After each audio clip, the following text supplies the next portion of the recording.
Hi, in this video, we're going to give you an overview of a 7-step model that we believe represents the best practice in having effective conversations. When we were developing this model, we specifically wanted to find techniques that would help people who are passionate about achieving results but are not willing to use threats or lies or manipulative tactics to achieve them. It's for people who want to be honest, principled, and respectful in their conversations. It's for people who want to have great results and great relationships.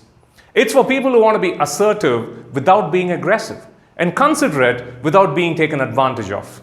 In the upcoming 7 video lectures, we're going to cover each of the 7 skills individually one by one. They are sharing, listening, understanding, questions, requests, saying no, and managing agreements.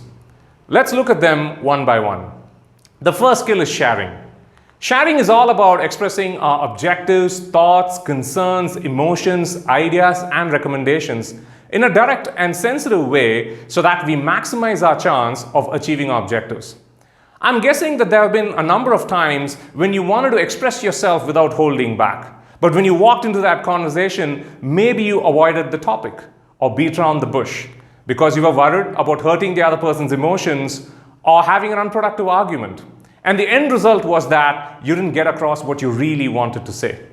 It's also possible that you actually went ahead and expressed yourself without holding back, but then got feedback later that you came across as rude or abrasive. What we're going to look at when we explore sharing is how you can express yourself authentically, accurately, and effectively in a way that maximizes your chance of being heard. The second skill is listening.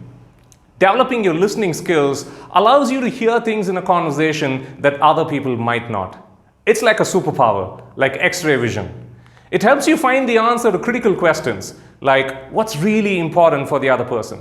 Why are they saying what they're saying? Why are they not saying what they're not saying? The third skill is understanding. This is about confirming whether we've got where the other person is coming from and also confirming whether they've got where we are coming from. Quite often, we think we've understood the other person, but because we interpret other people's statements through the lens of our own beliefs, they may not feel like they've been understood, and vice versa. If individuals understand each other, it doesn't mean that they've agreed with each other, but it does mean that they get where the other person is coming from. That leads us to the fourth skill, questions. The skillful use of questions helps us get a clearer sense of the real problems and root causes without creating defensiveness. Effective questions help us explore possibilities and create multiple options.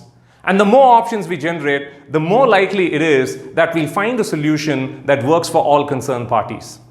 The fifth skill is requests. In order to get things done, we need to ask for help, we need to delegate tasks, and we need to share our expectations clearly. When people don't deliver according to our expectations, or when they break their commitments to us, it's quite often because we didn't have the upfront conversation with enough rigor, and that's what we're going to look at in this lesson. The sixth skill we're going to look at is how to say no effectively. How do you say no in a way that minimizes the chance of creating a bad impression or damaging the relationship, both in your professional and personal life? The seventh and final skill is managing agreements. We live in a world of agreements. We give commitments to others and we take commitments from others. We're going to look at how to handle that process in the best manner and what to do if you break a commitment to others or if others break their commitments to you. We'll also explore what it means to hold people accountable to their commitments and the best way of doing that. Over the rest of this program, we're going to explore each of the 7 skills in more detail. Here's a question for you to think about till then. At this point in your leadership journey, which of the following skills do you think would be the most important one for you to become really good at? Sharing, listening, understanding, questions, requests, saying no, or managing agreements? See you in the next lecture.